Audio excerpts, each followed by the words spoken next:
ICE, Immigration and Customs Enforcement. Need to see identification and proof of legal status. I just finished a 12-hour shift. I'm a registered nurse at Banner University Medical Center. Sure you are. Everyone's got a story. Show me documentation proving citizenship. My name is Denise Carter. I've worked at Banner for 16 years. My employee badge is in my bag. We'll verify that downtown. The Walgreens parking lot on East Broadway was nearly empty when it happened. Thursday evening, 7:23 p.m. The kind of Arizona twilight where the sky turns purple and the temperature finally drops below brutal. Denise Carter had just picked up her prescription refill after finishing a double shift in the cardiac intensive care unit. Still wearing her navy blue scrubs, white nursing shoes, her hospital lanyard tucked into her pocket. She was walking back to her Honda Accord when 3 ICE agents stepped out of a white government SUV that had been idling near the pharmacy entrance. Their body cameras were rolling, recording what would become one of the largest immigration enforcement settlements in Arizona history.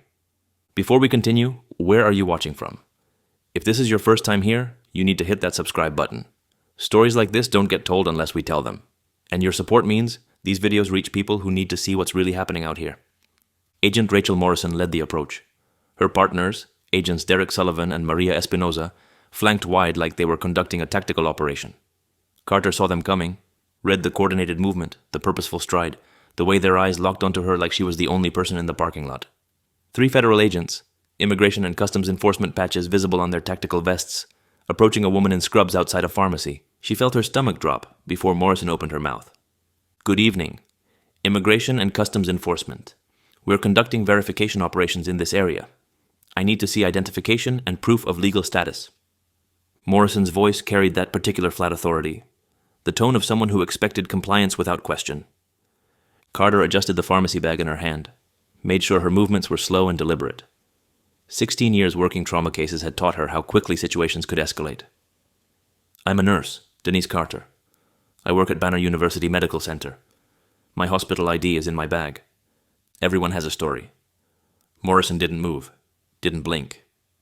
Got any documentation proving citizenship on you right now? The way she said it made clear she'd already made up her mind about who Denise Carter was. Carter felt heat rise in her chest. The familiar burn that came from being treated like this, standing in her work scrubs, outside a pharmacy in her own city, a city where she'd lived for 23 years, a city where she'd helped save thousands of lives. My driver's license is in my wallet. My nursing license is registered with the Arizona State Board of Nursing. If you call Banner right now, they'll confirm I just clocked out 20 minutes ago. We'll verify everything once we've established your identity and status. Morrison's voice went ice cold. I need you to provide documentation proving citizenship now, or we'll have to detain you for processing. Sullivan had moved to Carter's right side, Espinoza to her left. Triangle formation. Containment positioning. The kind of tactical spread you use when you expect someone to run or resist. Except Carter wasn't running. She was standing in a Walgreens parking lot in broad daylight, holding a bag of blood pressure medication, trying to explain to federal agents that she was an American citizen who had just spent 12 hours keeping people alive. My ID is in my purse. Do you want me to reach for it? Carter kept her voice steady. She'd seen enough emergency situations to know that panic made everything worse. Slowly, 2 fingers only, no sudden movements, Morrison's hand moved to rest on her sidearm. The agents watched Carter move in careful slow motion, opening her purse like it contained explosives, pulling out her wallet, extracting her Arizona driver's license. Current, valid, her photo, her address in Mesa, issued and renewed according to every regulation. Morrison took the license, examined it with obvious disinterest. This doesn't prove citizenship or legal status. I need a passport, birth certificate, naturalization papers, something that establishes your right to be in this country. The words hit Carter like a physical blow. She had been born in Birmingham, Alabama. Her father had been born in Birmingham. Her grandmother had been born in Selma during the Jim Crow era. Her family had been American for generations, had marched for civil rights, had fought for this country, had bled for this country. I was born in Birmingham, Alabama. I am a natural-born United States citizen. I am also a registered nurse with 16 years of experience. My hospital badge is right here. She started to reach for her purse again. Don't move. Sullivan stepped closer, his hand now clearly on his weapon. You're not going anywhere until we verify your status. You're coming with us for processing. Processing. Carter repeated the word, her voice hardening. You're detaining me? Based on what? What reasonable suspicion do you have that I'm here illegally? The question echoed across the empty parking lot. An elderly man loading groceries into his car 3 spaces away had stopped to watch. A young woman exiting the pharmacy had her phone out, recording. A Walgreens employee had stepped outside, staring at the scene unfolding under the fluorescent lights. "We're conducting operations in this area based on intelligence regarding illegal employment." Espinoza spoke up. "We have authority to verify the status of individuals we encounter." "Intelligence?" Carter's voice dripped with controlled fury. "You saw a black woman in a parking lot and decided to demand papers. That's your intelligence? That's your reasonable suspicion?" Morrison's expression tightened. "Turn around. Hands behind your back. You're being detained for verification of legal status pending proper documentation. Call Banner University Medical Center." Carter didn't move, didn't turn, didn't give them what they wanted. "Ask for the cardiac ICU. Tell them you have Denise Carter detained in a parking lot. Tell them I need someone to verify that I just spent 12 hours keeping heart attack patients alive. See what happens. Turn around," Morrison repeated, reaching for her handcuffs. That's when Carter made her choice. She wasn't going to make this easy. Wasn't going to quietly climb into their vehicle and disappear into the federal detention system while her car sat in a pharmacy parking lot. Wasn't going to be processed like cargo. She stood her ground, kept her hands visible, and spoke with the calm authority of someone who had commanded trauma teams through life and death situations. "I am not resisting. I am not fleeing. I am invoking my constitutional rights under the Fourth Amendment. You have no reasonable suspicion to detain me. You have no probable cause to arrest me. I am an American citizen and a registered nurse, and if you put your hands on me without legal justification, you are committing assault and unlawful imprisonment." The words came out clear and precise, projected for the witnesses, for the cameras, for the record that she knew would matter later. Morrison hesitated. This wasn't the typical response. Most people they stopped complied out of fear or confusion, got in the vehicle and sorted things out later. This woman was citing constitutional law, claiming to be a medical professional, creating a scene that was being documented by multiple observers. "We have authority," Morrison started. "You have authority to detain individuals based on reasonable articulable suspicion that they've violated immigration law." Carter cut her off. "What specific facts made you target me in this parking lot? Because if the answer is that I'm black and walking to my car, that's not reasonable suspicion. That's racial profiling. And you know it." Sullivan moved in from the right, reaching for Carter's arm. She stepped back, hands still raised, not aggressive, but refusing the contact. "Do not touch me. I do not consent to any search or seizure. You are violating my civil rights, and everything you're doing right now is being witnessed and recorded." The standoff lasted maybe 45 seconds, but time had stretched into something else entirely. 3 federal agents surrounding a woman in nursing scrubs, witnesses watching, phones recording, evening traffic on Broadway slowing as drivers noticed the commotion. Then Morrison made her decision, the one that would cost the federal government $12.6 million. Subject is non-compliant with lawful detention. Secure her. They moved as one. Sullivan and Espinoza grabbing Carter's arms while Morrison produced handcuffs. Carter didn't fight back. Fighting would mean assault charges, would mean they could claim she was dangerous, would give them everything they needed to justify what they were doing. Instead, she went still, not helping, not resisting, forcing them to physically maneuver her into custody while she continued speaking in a clear, steady voice. "I am not resisting arrest. I am being detained without reasonable suspicion or probable cause. My name is Denise Carter. I am a registered nurse at Banner University Medical Center. Employee number 847291. I am a United States citizen born in Birmingham, Alabama. This detention is unconstitutional and unlawful." The handcuffs clicked around her wrists. Tight. Metal biting into skin that had spent 12 hours checking IV lines and adjusting monitors and holding the hands of frightened patients. Morrison's body camera recorded the moment a 16-year nursing veteran was treated like a criminal in a pharmacy parking lot for the crime of being black while picking up her prescription. They walked her toward the government SUV, past the elderly man still frozen by his car, past the young woman with her phone still recording, past the Walgreens employee who had retreated back inside, presumably to call someone. "My car." Carter turned her head toward her Honda still parked in the spot near the pharmacy entrance. "My purse is in there. My house keys, my prescription." "We'll handle it," Morrison said, which meant nothing at all. They put Carter in the back of the SUV, the cage separating front from back, the hard plastic seat, the smell of fear and sweat from everyone who had sat there before her. She'd spent her career on the other side of emergencies, stabilizing, treating, saving. Now she was the one in the back of a government vehicle, hands cuffed behind her back, wondering what happened next. Sullivan climbed in beside her. Morrison took the driver's seat. Espinoza rode shotgun. The vehicle pulled out of the Walgreens parking lot, leaving Carter's car behind, and headed toward the ice field office, In the back seat, Carter spoke directly to the camera she knew was recording. It is approximately 7:45 p.m., Thursday evening. I have been detained by ICE agents Morrison, Sullivan, and Espinoza without reasonable suspicion or probable cause. I am Denise Carter, registered nurse, Banner University Medical Center. I was born in Birmingham, Alabama. I am a United States citizen. This detention is a violation of my Fourth Amendment rights. I am documenting this for the record. The drive took 32 minutes.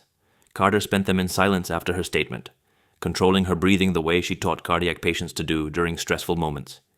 In through the nose, out through the mouth, steady, measured, keeping the panic at bay. Her mind raced through scenarios. They would process her, eventually verify who she was, eventually realize the magnitude of their mistake. The question was how long that would take and how much damage would accumulate before someone admitted the error. At the ice field office, they parked in a secure area and walked Carter inside through a back entrance. The intake area was busy with the grinding machinery of immigration enforcement. Other detainees in various stages of processing. Agents moving with bureaucratic efficiency. The fluorescent lighting made everything look institutional and cold. They put her in a holding room.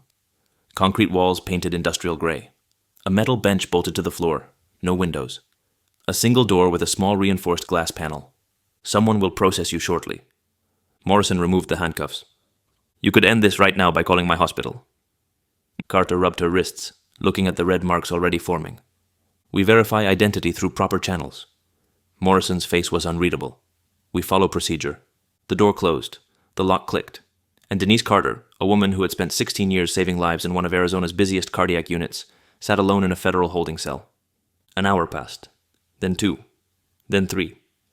She could hear activity in the corridor outside. Voices, footsteps, phones ringing.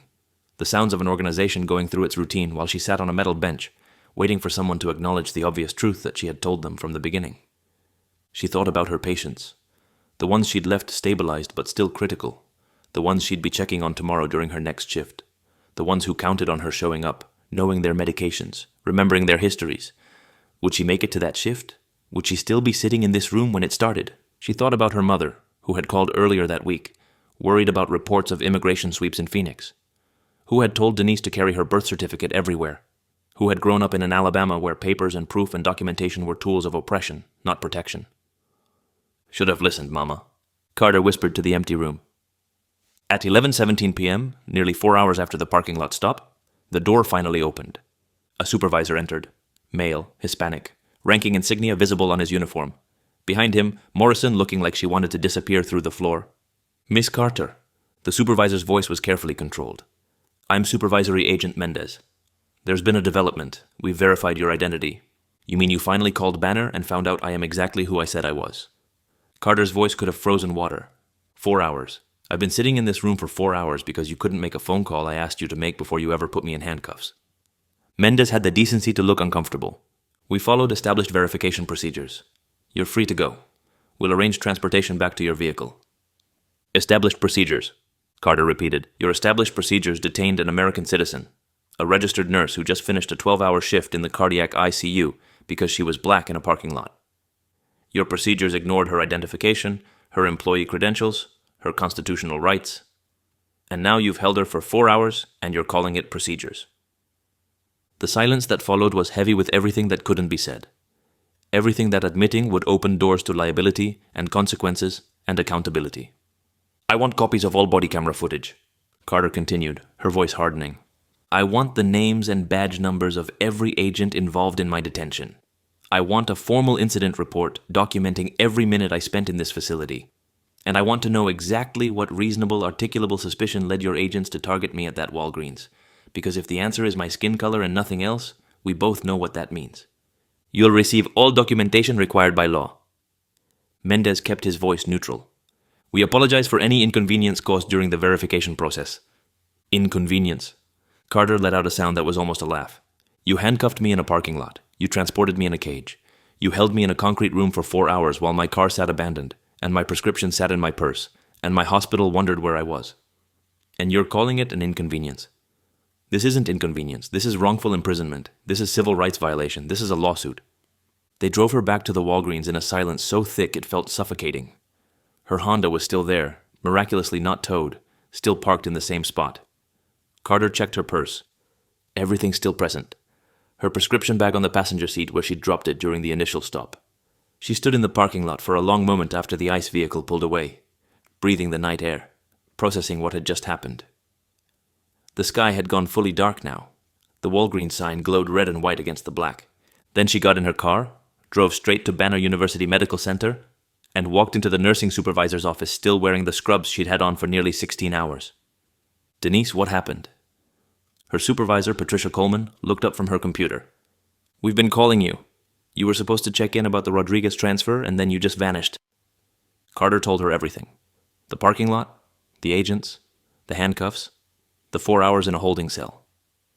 Coleman listened with an expression that shifted from confusion to horror to fury. They detained you for what? For being black at a Walgreens. That's it. That's the entire reason. No reasonable suspicion. No probable cause. Just 3 federal agents who saw a black woman and decided to demand papers. Coleman reached for her phone. I'm calling hospital administration. And you need to call a lawyer. Tonight. This is beyond anything I've ever heard of.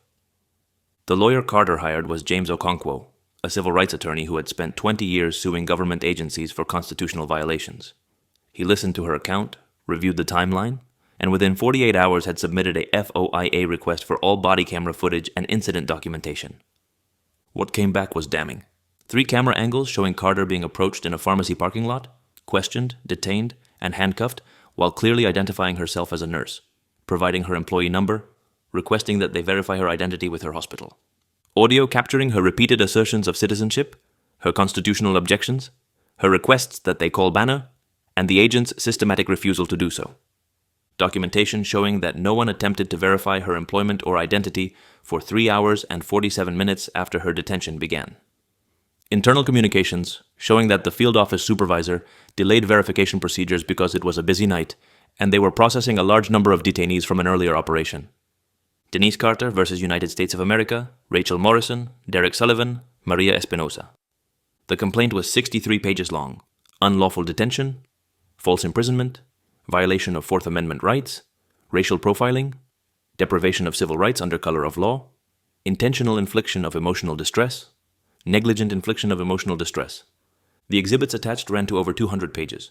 Body camera transcripts, witness statements from the Walgreens parking lot, phone records showing Carter's location throughout the evening, her employment records with Banner University Medical Center, her nursing license, her Alabama birth certificate, her voter registration dating back 23 years.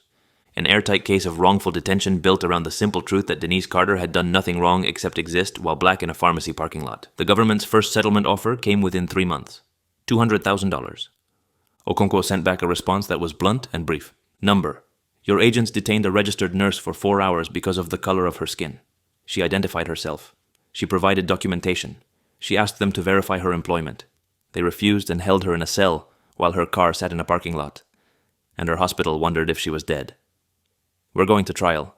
They came back with $500,000, then $800,000, then $1.2 million. Okonkwo rejected each offer. This case isn't about money, he told the government attorneys during one of the mediation sessions. This case is about accountability, about sending a message that you cannot detain American citizens based on their skin color and expect to write a check to make it disappear.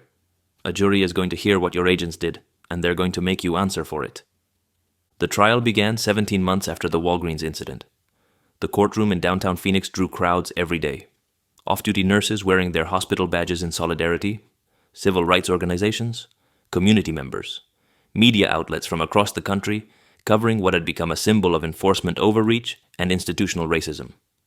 The body camera footage was played on day 3, all 3 angles, synchronized, timestamps visible. The jury watched Carter being approached outside a pharmacy, watched her identify herself, watched her provide her nursing credentials, watched her ask the agents to verify her employment with a single phone call, watched 3 federal agents ignore everything she said and handcuff her anyway. When the footage ended, 2 jurors had tears in their eyes. One was visibly clenching his fists. The foreman was shaking her head slowly, her expression one of profound disgust. Carter testified for 11 hours across 3 days. She walked the jury through her career, her education, her certifications, her 16 years at Banner. She described the patients she'd treated, the lives she'd helped save, the nights she'd stayed late because someone was crashing and needed her skills. She described the parking lot, the agents approaching, the demands for papers, the handcuffs biting into her wrists while she stood in her work scrubs outside a pharmacy where she'd picked up prescriptions dozens of times before. She described the holding cell, the hours of silence, the not knowing, the fear that somehow, despite everything, despite being an American citizen who had never broken a law in her life, the system would find a way to harm her further. I've spent 16 years taking care of people. She told the jury, every kind of person, every race, every religion, every background. When someone comes into my unit with a heart attack, I don't ask where they were born. I don't ask for their papers. I ask what they need to survive. And I do everything in my power to give them that. But when I needed help, when I needed someone to listen, when I needed basic human dignity, I was treated like a criminal. Not because of anything I did, because of who I am, because of how I look, because 3 agents saw a black woman and decided that was enough. The defense argued that the agents had followed established procedures, that they had acted reasonably based on operational intelligence about the area, that Carter's detention, while unfortunate, was within acceptable parameters for immigration enforcement. Okonkwo dismantled that argument during cross-examination of Agent Morrison. Agent Morrison, what specific intelligence did you have about illegal activity at that particular Walgreens? We had general intelligence about the Broadway corridor. So not that specific pharmacy. Correct. And what about Miss Carter's behavior or appearance made you suspect she might be in the country illegally? She matched the demographic profile for our operation. Demographic profile? You mean she was black? That's not what I said. It's what you meant. Because nothing else about her, not her clothing, not her vehicle, not her behavior, suggested any immigration violation. She was wearing nursing scrubs. She had a hospital lanyard. She was walking out of a pharmacy with a prescription bag. What exactly about that profile suggested illegal presence? Silence. The jury watched Morrison search for an answer that wouldn't be an admission. Ms. Carter identified herself as a registered nurse. Is that correct? Yes. She provided her employee number? Yes. She asked you to call Banner University Medical Center to verify her identity? She did. Why didn't you make that call? We follow established verification procedures. Procedures that kept an American citizen in a holding cell for 4 hours while her car sat in a parking lot and her hospital tried to figure out where she had disappeared to. Those procedures. We followed protocol. Protocol, Okonkwo repeated. He let the word hang in the air. Protocol detained a woman who had just finished 12 hours keeping heart attack patients alive. Protocol handcuffed her in a parking lot in front of witnesses. Protocol held her in a cell while she asked, over and over, for someone to simply make a phone call. And Protocol's only defense is that it was following itself. That's not a defense. That's an indictment. The jury deliberated for 6 days. When they returned, the courtroom fell silent. The foreman, a retired teacher from Tempe, stood to read the verdict. Guilty on all counts. The damages phase lasted 9 more days. The jury heard from Carter's colleagues about the aftermath, the nightmares, the anxiety attacks whenever she saw a government vehicle, the way she now carried her birth certificate and passport everywhere she went, even to the grocery store. They heard from her supervisor about how the incident had affected her work, the flashbacks during stressful moments, the way she now documented everything obsessively, terrified that her word alone would never be enough. They heard from a psychiatrist about post-traumatic stress disorder, about the specific and particular trauma of being victimized by a system you trusted, about the damage done when the institutions meant to protect you become the instruments of your harm. When the jury announced damages, several people in the gallery gasped. $8.2 million in compensatory damages, $4.4 million in punitive damages. Total award, $12.6 million. Morrison was terminated. Sullivan and Espinoza were reassigned to administrative positions. The field office supervisor who delayed verification was demoted 2 ranks. The Department of Homeland Security issued a statement expressing commitment to ongoing review of operational procedures. Nothing that admitted fault. Nothing that acknowledged what had actually happened. Just bureaucratic language designed to absorb the blow and move forward unchanged. Training materials were quietly updated. New emphasis on verification protocols. New guidelines about detaining individuals who claim professional credentials. Changes made not because they were right, but because a jury had made them expensive. Carter continued working at Banner for another 4 years before taking early retirement. She used part of her settlement to establish a free legal clinic specifically for individuals targeted by immigration enforcement, providing documentation assistance and civil rights attorneys to people who couldn't afford to fight back on their own. The Walgreens incident became a case study in law enforcement training programs across the country. An example of how bias overrides evidence, how procedure becomes excuse, how assumptions about who belongs and who doesn't can cost millions of dollars and ruin careers and shatter trust in institutions that depend on public faith to function. Carter still goes to that Walgreens sometimes, still parks in the same lot, still picks up her prescriptions at the same pharmacy window, But she never goes without her birth certificate, never goes without documentation proving that she is exactly who she has always been, an American citizen, a registered nurse, a woman who spent her career saving lives and then had to save herself from a system that saw only the color of her skin. If you believe that citizenship shouldn't require proving yourself in a pharmacy parking lot, that reasonable suspicion means something more than demographic profile. Hit that subscribe button. We've got more stories coming that show why documentation matters, why cameras save lives, and why sometimes the only justice is 12 citizens in a jury box, willing to say this is not acceptable. Because in a country where a nurse can be detained after a 12-hour shift for being black while picking up her prescription, the distance between protection and persecution is measured in nothing more than the assumptions of whoever holds the power. And the only thing standing between law and tyranny is our willingness to keep asking the questions that matter.